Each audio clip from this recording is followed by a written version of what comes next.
मेरा सभी कार्यकर्ताओं से अनुरोध है कि अपने स्थान पर खड़ा होकर के एक बार पुनः नड्डा जी का अभिनंदन करें। भारतीय जनता पार्टी जिंदाबाद, भारतीय जनता पार्टी जिंदाबाद। नड्डा जी को जय श्री राम, नड्डा जी को जय श्री राम, नड्डा जी को जय श्री राम। धन्यवाद। बोलिए भारत माता की, भारत माता की, भारत माता की।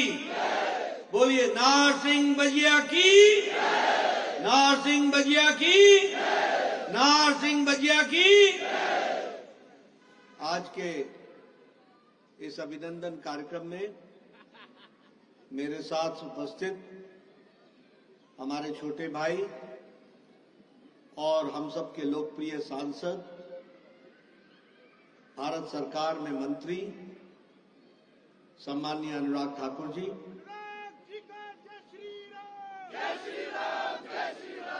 आज के इस कार्यक्रम में उपस्थित हमारे वरिष्ठ सहयोगी और पूर्व में हिमाचल प्रदेश के मुख्यमंत्री रहे और अभी विपक्ष के नेता, प्रतिपक्ष के नेता सम्माननीय जयराम ठाकुर जी,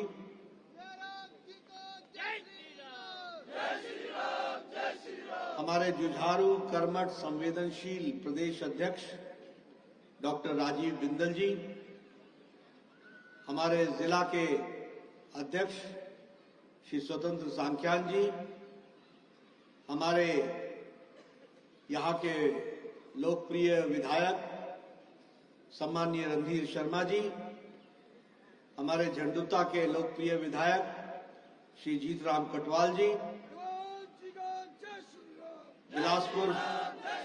बिलासपुर सदर के विधायक श्री त्रिलोक जम्वाल जी, पूर्व में विधायक रहे भाई राजेंद्र गर्ग जी, पूर्व सांसद हमारे वरिष्ठ सहयोगी श्री सुरेश चंदेल जी, प्रदेश के महामंत्री श्री त्रिलोक कपूर जी, सम्मानित मंच और यहाँ इतनी बड़ी संख्या में एकत्र आए देवी और सज्जनों और हमारे युवा साथी जो जोश से ओतप्रोत हैं और हमारे मीडिया के साथी, प्रिंट मीडिया और इलेक्ट्रॉनिक मीडिया के मेरे साथी, आज आप सब लोगों ने बहुत ही अल्प सूचना में परसों ही आपको बताया गया कि मेरा आने का कार्यक्रम बना है और आप सब लोगों ने इतनी बड़ी संख्या में इस कार्यक्रम में आप शामिल हुए। सबसे पहले तो आप सबका हार्दिक अभिनंदन है, आप सबका स्वागत है। मैं जब बिलासपुर आता हूं तो मन में कौतूहल होता है, उत्सुकता होती है, साथ में भावुक भी होता है, क्योंकि ये फौजियों का इलाका है और फौजी जब देश के सरहदों से लौट करके घर आता है और विजय होकर के आता है तो उसके मन में एक विशेष कौतूहल होता है, एक उत्सुकता होती है अपने साथियों से मिलने की। ये चुनाव भी एक तरीके का रण ही होता है और इस चुनाव में जब हमको सुनने को मिलता है कि पता नहीं क्या होगा, 4 में से 1 आएगा, 1.5 आएगा, 2 आएगा, और हमारे सभी साथी हमको फोन करके पूछते हैं कुछ गड़बड़ सुन रहे हैं, कुछ गड़बड़ सुन रहे हैं, क्या है, क्या है। उस समय आप समझ सकते हैं कि हम लोगों की भी स्थिति कैसी होती है।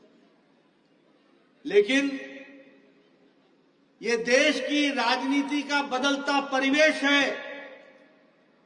21वीं शताब्दी सात्विक ताकतों की शक्ति की ताकत की समय है और ये मोदी जी का समय है और मोदी जी के नेतृत्व में हम एक नहीं 5 में से 3 में जीत करके आते हैं और 2 में भी अपने आप को स्थापित करके आते हैं। मित्रों, यह जीत जो 3 राज्यों में हमें मिली है, इसने जो हमारे तथाकथित जो राजनीतिक पंडित हैं उनको भी स्तब्ध किया है, क्योंकि वो राजनीति के गणित को पहचान नहीं पाते, वो राजनीति की गहराइयों को जान नहीं पाते, वो समझ नहीं पाते कि ये कैसे हो गया। यहां तो मीडिया ये लिख रहा था छत्तीसगढ़ तो गया, मध्य प्रदेश तो संभला नहीं, राजस्थान में शायद पटकन्नी खा जाए। और जब 3 दिसंबर को नतीजे आते हैं, एक के बाद एक सभी जगह सरकार बनती है, तो उनके राजनीतिक पंडितों के दिमाग चकराते हैं। लेकिन मैं आपको बताना चाहता हूं मित्रों, राजनीति करने के अर्थ बदल चुके हैं। कांग्रेस के लोग जितने जल्दी समझ लें, ये उनके लिए अच्छा रहेगा। मोदी जी ने राजनीति की संस्कृति बदल डाली है।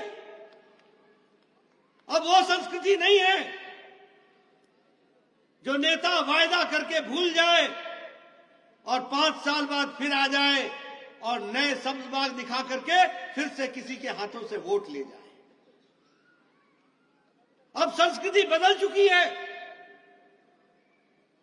मोदी जी ने कहा है कि जो कहा था वो किया है, जो नहीं कहा था वो भी करके दिया है। इस बात को हमको याद रखना है। ये रिपोर्ट कार्ड की राजनीति आज के समय में जनता इसके ऊपर विश्वास करती है और इसीलिए दुनिया में अब यह स्थापित हो गया है कि मोदी की गारंटी पूरे होने की गारंटी है। इसको हमको समझ लेना चाहिए। अब आप सब लोग यहां बैठे हैं, मैं भी यहां बैठा हूं। 1993 में आपने मुझे पहली बार विधायक बनाया था। जब मैं गांव में जाता था तो लोग बोलते थे, एमएलए तो दोबारा आऊंगा ही नहीं, तुम्हें क्यों आई गए? ये तो 5 साल बाद आंदा था, तुम्हें क्यों आई गए? बोलते थे कि नहीं बोलते थे? बताइए, सच बोल रहा हूं कि नहीं बोल रहा हूं? और उस समय मैं छोटा होता था, छुट्टियों में आया करता था। हर बार मेरे को बताया जाता था, इस बार तुम्हारे घर की सड़क बन जाएगी। हर बार बताया जाता था, इस बार इलाके की सड़क बन जाएगी। और कांग्रेसी क्या किया करते थे? चुनाव आया नहीं कि पहाड़ में चूना लगाया नहीं। ये जानी जी सड़क इस पास से, इस पास से।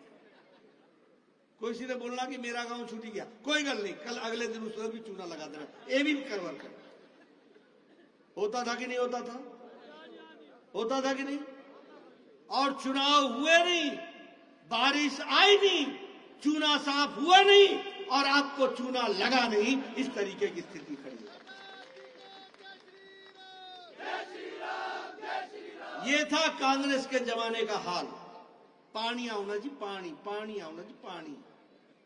पाइपा सटोई गया, ये देखो पाइपा, ये देखो पाइपा।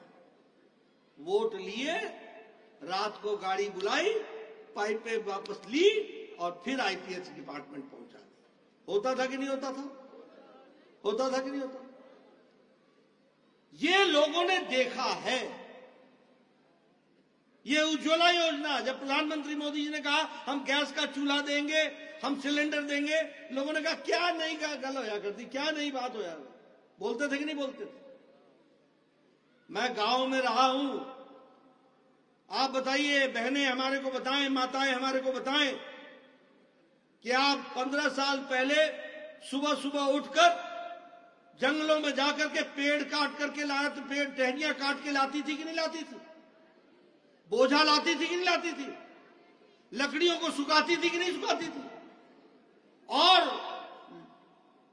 लकड़ी के माध्यम से जो चूल्हा जलाती थी तो धुआं खाती थी कि नहीं खाती थी? याद है ना वो फू फू। अब देखिए बहनें हंसने लगी। आज कहां गई वो? उसको क्या बोलते थे? पैपड़ू। आज कहां गया वो पैपड़ू? भूल गए लोग। आज 5 मिनट के अंदर टक से लाइटर जलाया और गैस जलाया, आधे घंटे में भोजन, 5 मिनट चर्चा। होता है कि नहीं होता है? ये महिलाओं का सशक्तिकरण हुआ कि नहीं हुआ? हुआ कि नहीं हुआ? मैं जब पहली बार एमएलए बना तो मैं बंदला चला गया। वहां मुझे एक बूढ़ी महिला मिली। मैंने कहा, श्याणी क्या हालचाल? श्याणी क्या हालचाल? बोलने लगी, आज आया तू? मैंने कहा, आऊंदा ही रहता। मैं कहा, होया क्या? होया क्या? ये देख, बाढ़ नहीं रहे, घड़ा उठा उठा करके नीचे से पानी ला ला करके मेरा हाल ये हो गया। ये बंगले में मैंने सुना था। आज मैं दावे के साथ कह सकता हूं कि मोदी जी की सरकार में हर घर नल, हर घर जल करके दिया है। ये हमको उत्तर है।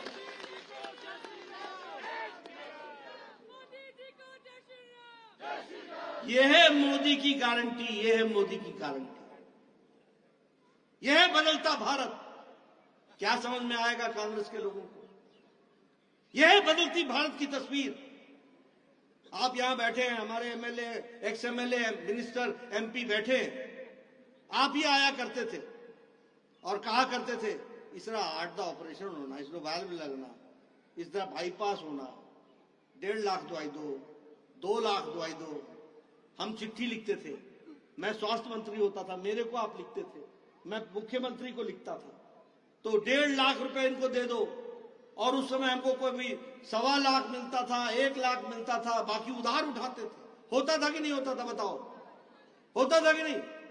अगर 5 लाख 10 लाख की खर्च है तो प्रधानमंत्री को लिखो, प्रधानमंत्री से आपको मिल सकेगा, शायद देखो क्या हो सकता है।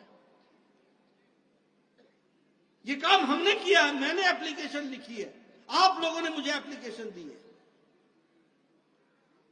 मुझे खुशी होती है, मैं भगवान का आशीर्वाद समझता हूं कि हमारे नरेंद्र मोदी जी प्रधानमंत्री बने और उन्होंने मुझे स्वास्थ्य मंत्री बनाया और उन्होंने कहा, नड्डा बड़ा सोचो, बड़ा सोचो, हमें भारत को बदलना है, गरीब को ताकत देनी है। और आपको मालूम होगा कि 9 महीने के अंदर दुनिया का सबसे बड़ी स्वास्थ्य योजना आयुष्मान भारत दिया गया और 5 लाख रुपए का हेल्थ कवर दिया।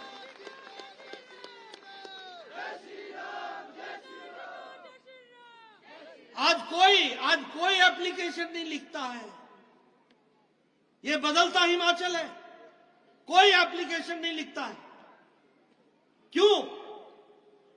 क्योंकि 10 करोड़ 74 लाख परिवार, 50 करोड़ लोग, भारत की 40% की आबादी को, और कौन है ये? गरीब लोग, रेड़ी वाला, फेड़ी वाला, रिक्शा वाला, ठेला वाला, कूड़ेदान से जो प्लास्टिक इकट्ठा करता है, बाल काटने वाला, ठेला चलाने वाला, बस का ड्राइवर, बस का क्लीनर, लिफ्ट मैन, जो कभी सोच नहीं सकता था कि वो अपना बाईपास करा सकेगा, ऐसे लोगों को मोदी जी ने 50 करोड़ लोगों को 5 लाख रुपए का हेल्थ कवर दिया और उनको ताकत दी। ये फर्क आया। और मैं धन्यवाद देना चाहूंगा जयराम ठाकुर जी को, जो बचे थे हिमाचल में, उनको हिम केयर के तहत उनको भी कवर कर लिया। आज हिमाचल में कोई नहीं है जो हेल्थ कवर से बाहर। ये बदलता भारत है। कोरोना अमेरिका में भी आया, कोरोना जापान में भी आया, कोरोना यूरोप में भी आया, कोरोना चीन में भी आया, कोरोना चीन से ही शुरू हुआ। सब लोग तय नहीं कर पाए लॉकडाउन लगाएं कि नहीं लगाएं, लगाएं कि नहीं लगाएं। और मोदी जी ने क्या कहा? जान है तो जहान है।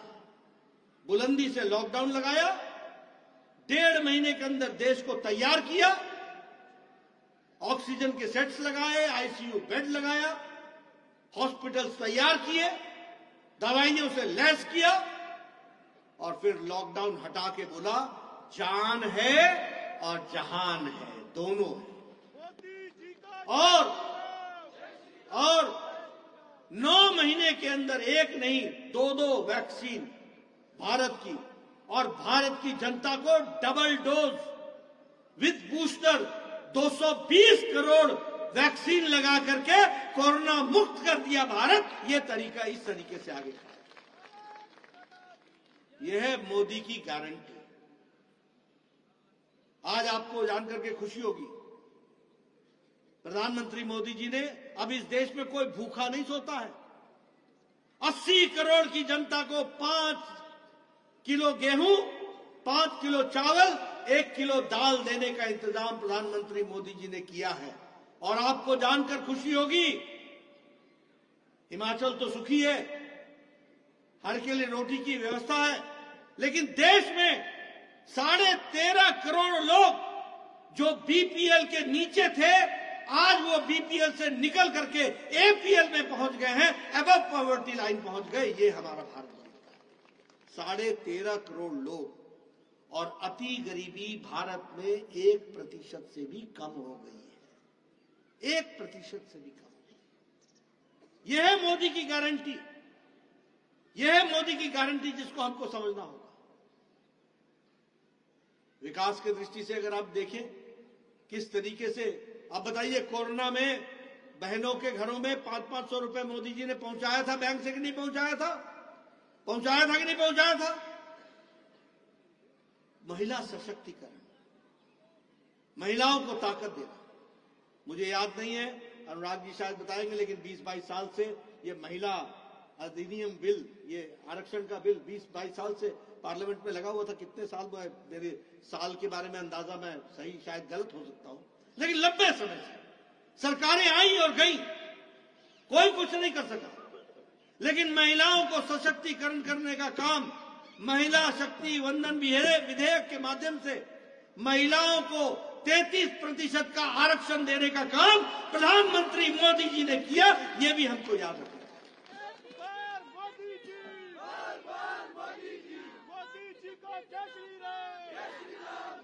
अगला चुनाव कब होगा विधानसभा का? 27 में हिमाचल विधानसभा में 33% बहनें होंगी, ये याद रखना। और 2029 में 33% पार्लियामेंट में बहनें होंगी। यह है महिला सशक्तिकरण, जिसको समझना चाहिए।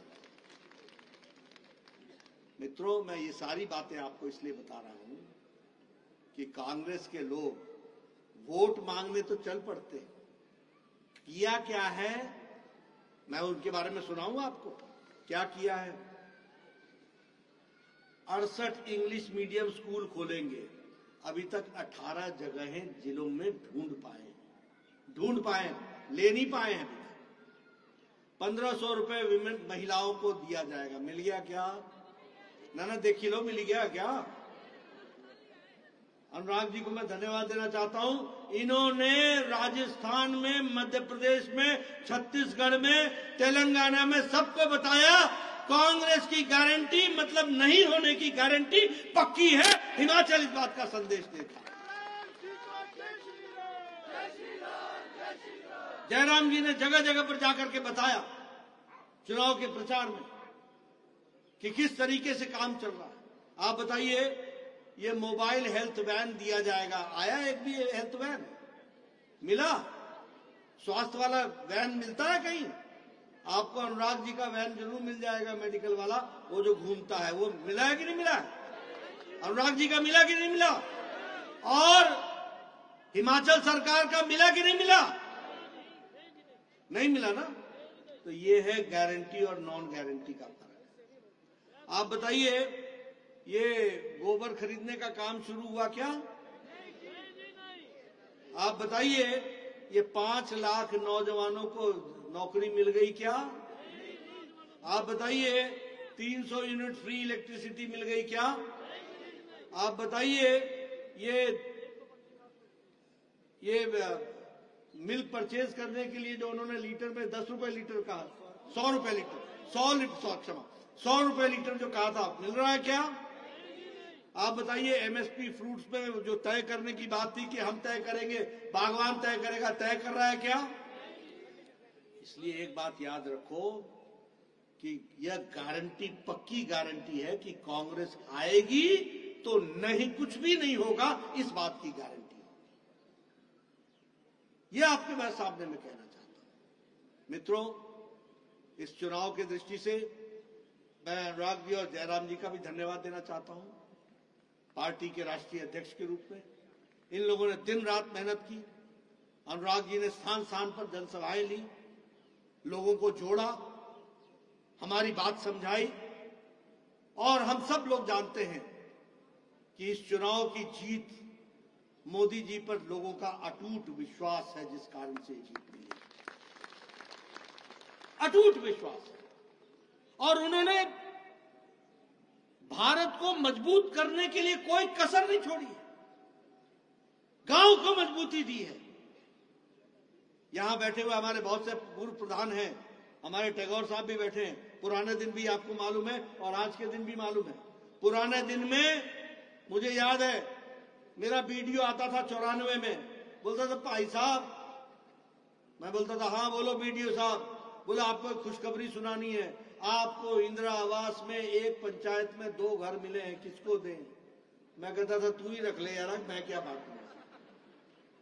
आज मोदी जी के राज में 4 करोड़ प्रधानमंत्री आवास योजना में पक्के घर दिए गए हैं, और वह भी उज्ज्वला योजना के साथ, शौचालय के साथ और कोर्ट यार्ड के साथ ये पक्के घर दिए गए। ये हमको ध्यान रखना, ये फर्क है। इसलिए चाहे हम किसी भी विकास की योजना को उठा ले, मैं कहीं किसी भी बारे में चर्चा, जनधन योजना, 3.25 करोड़ बैंक के खाते खुले थे, 3.25 करोड़। आज 55 करोड़ बैंक के खाते खुल गए, 55 करोड़। आज भारत की अर्थव्यवस्था इनफॉर्मल इकोनॉमी से फॉर्मल इकोनॉमी में जा रही है। अब ये काले धन वालों को पेट में दर्द तो होगा ही होगा ना, जिनकी अलमारियों से नोटों की गड्डियां निकलती हों। यहां सारे लोकसभा का चुनाव की गिनती एक दिन में पूरी हो जाती है, लेकिन ये नोटों की गड्डियों की गिनती 3-3, 4-4 दिन में पूरी नहीं होती। ये ऐसा है कांग्रेस का पेट और ऐसा है इनका भ्रष्टाचार, ये हमको समझना चाहिए। आप बताइए, ऐसे लोगों को रहना चाहिए क्या? ऐसे लोगों को आगे आने देना चाहिए क्या? यहां हिमाचल में भी आपको 1 साल में स्वाद मिल गया ना? मिल गया कि नहीं मिला? मिल गया कि नहीं मिल गया? मित्रों, मैं आपसे एक ही बात कहने आया हूं। ये ठीक है, आपने अभिनंदन किया, ये अभिनंदन आदरणीय प्रधानमंत्री मोदी जी का है, ये अभिनंदन राजस्थान की जनता का है, यह अभिनंदन छत्तीसगढ़ की जनता का है, यह अभिनंदन मध्य प्रदेश की जनता का है, और मैं तेलंगाना की जनता और मिजोरम की जनता को भी धन्यवाद करता हूं, जिन्होंने हमारा वोट शेयर वहां भी बढ़ाया। तेलंगाना में हमको 7% वोट मिला था, अब हमको 14% वोट मिला। हमारे 1 एमएलए होता था, हमारे 8 एमएलए बने। मिजोरम में हमारा 1 एमएलए होता था, हम 2 हो गए। मैं आपको दावे से बताता हूं, आने वाले अगले विधानसभा में तेलंगाना में हम सरकार बनाएंगे, इस बात का मैं आपको विश्वास दिलाता हूं। मोदी जी पर विश्वास करके आगे चल रहे हैं। इसलिए मैं एक ही बात आप सबसे निवेदन करने आया हूं कि हम सब लोगों को पूरी ताकत के साथ, अभी ये कुछ बातें हुई जिसके बारे में ये आपदा के बारे में चर्चा हुई और आपदा के राशि के बारे में चर्चा हुई, मैं आपको उसके बारे में भी बताना चाहता हूं। देखिए, मैं पत्रकार बंधुओं के माध्यम से एक बात कहना चाहता हूं। हिमाचल मोदी जी का अपना घर है। मोदी जी ने हिमाचल को हमेशा अपना समझा है। जब यहां पर विपदा आई, तुरंत प्रधानमंत्री जी ने कहा, नड्डा हिमाचल कब जा रहे हो? मैंने कहा आज ही जा रहे हो। बोला हाँ जरूर जाइए। मैं और अनुराग ठाकुर जी आए थे, जयराम जी ने हमको ज्वाइन किया। 10 जुलाई को हम आए थे और उस समय पहली किश्त 180 करोड़ रुपए की हमने दी थी। उसके बाद हम फिर आए 20 जुलाई को, और उस दिन भी हमने 180 करोड़ रुपए की किश्त दी थी। यानी जुलाई महीने के 1-1.5 सप्ताह के अंदर हमने 360 करोड़ रुपए उस समय दिए थे। और उसी समय ये हमारे सड़कों के लिए, रिस्टोरेशन के लिए 400 करोड़ रुपए अलग से दिए थे, 400 करोड़ रुपए। और उसी तरीके से अगस्त महीने में हमने 189 करोड़ 199 करोड़ रुपए हमने उस समय हमने दिए थे। हमने मतलब भारत सरकार, आदरणीय प्रधानमंत्री मोदी जी ने दिए। और उसी तरीके से 20 अगस्त को फिर से 200 करोड़ रुपए प्रधानमंत्री मोदी जी ने दिए। और 12 दिसंबर को, यानी अभी 3-4 दिन पहले, आज 16 तारीख है, 4 दिन पहले 633 करोड़ रुपए हिमाचल को दिए गए, 633। कुल मिलाकर के अगर देखा जाए तो सिर्फ राहत के रूप में 1782 करोड़ रुपए से ज्यादा दिया गया राहत के। और घरों को बनाने के लिए 11,000 घरों को बनाने के लिए 2,500 करोड़ रुपए अलग से हिमाचल सरकार को दिया गया। और प्रधानमंत्री ग्रामीण सड़क योजना में 2,700 किलोमीटर के लिए उस योजना के तहत भी पैसा दिया गया है। यानी मैं इसमें एक बात बड़े स्पष्ट शब्दों में कहना चाहता हूं, ये आंकड़े मैंने आपके सामने किस लिए कहे, पत्रकार बंधु किस लिए आपसे कहे। मैं राजनीति नहीं करना चाहता हूं, ये हमारा घर है भाई। यहां हम कोई स्कोर नहीं करना चाहते, यहां हम ये कुछ नहीं कहना चाहते। लेकिन हां, मैं कांग्रेस के लोगों को भी कहूं कि आपको मिले और आप कहे कुछ नहीं मिला, और चाहिए और चाहिए। अरे जितना दिया है उतना खर्च तो करो। हमने हमेशा कहा है हिमाचल को जब भी जरूरत होगी प्रधानमंत्री मोदी जी की तरफ से पहले राउंड में ही आपको मिल जाएगा, और उसमें कोई कसर नहीं छोड़ेगा।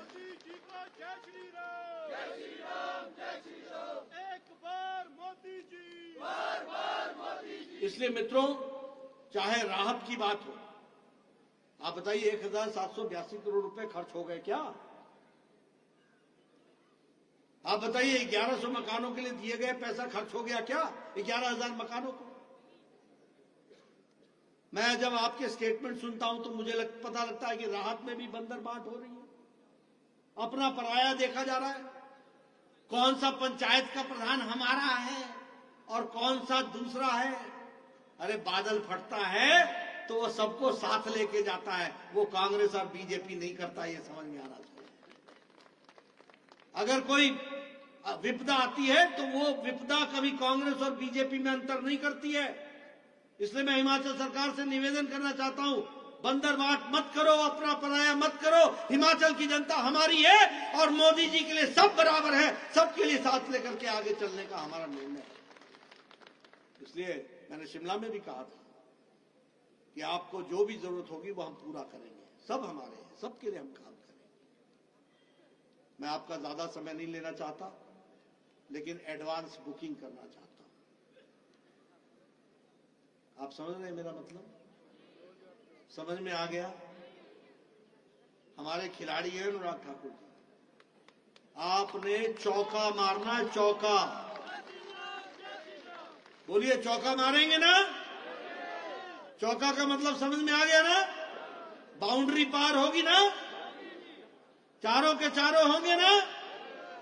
अगली सरकार, फिर से मैं आपको बताना चाहता हूं, जो अभी हम 303 एमपी हैं, मोदी जी के नेतृत्व में आपके आशीर्वाद से हम इससे ज्यादा मार्जिन से लेकर के आएंगे और इससे बड़ी मार्जिन के साथ हम फिर से सरकार बनाएंगे। मित्रों, एक निवेदन मैं आपसे अंत में करूंगा, और वो ये कि सत्ता हमारा कोई ताकत हासिल करने का नहीं है। हमारा उद्देश्य सत्ता गरीब जनता की सेवा करने का, उसको ताकत देने का है, उसकी जीवन बदले इसके लिए है। और हमारे भारतीय जनता पार्टी के कार्यकर्ताओं से मैं हमेशा कहूंगा कि आपसे भारत की जनता को, हिमाचल की जनता को बहुत आशा है। इन आशाओं को पूरा करना हमारा काम है और इसलिए संयम के साथ, प्रेम के साथ अपने देशवासी, अपने प्रदेशवासियों को साथ लेकर के, प्रेम भाव के साथ सबको साथ जोड़ करके चलने की बात है। मैं यहां जब विधायक था तो मैं कई बार देखता था, एक कांग्रेसी है, एक फलाना है, कभी मत बोलो, कोई नहीं होता। प्यार आपका होना चाहिए। वो कल अगर कांग्रेसी था तो आज बीजेपी का बनेगा, आपके प्यार के कारण। सबको साथ लो, सबको साथ जोड़ो। और ये याद रखना, जिस पेड़ में ज्यादा फल लगे होते हैं वो उतना झुका हुआ होता है। हमें झुक के, प्यार से, प्रेम से सबको साथ लेना है। अब क्या हम चर्चा करते रहे विपक्षियों की? अब बताओ, हिमाचल में आप बोलो, हिमाचल की तस्वीर बदली है कि नहीं बदली है मोदी जी के नेतृत्व? बदली है कि नहीं? बिलासपुर बदला बदला दिखता है कि नहीं दिखता है? ये नेशनल हाईवे दिखता है कि नहीं दिखता है? जो मिलता है मेरे को, उन तो 2 घंटे लगते जी, उन तो आधा घंटा लगता जी, उन तो 15 मिनट लगते। ये क्या है?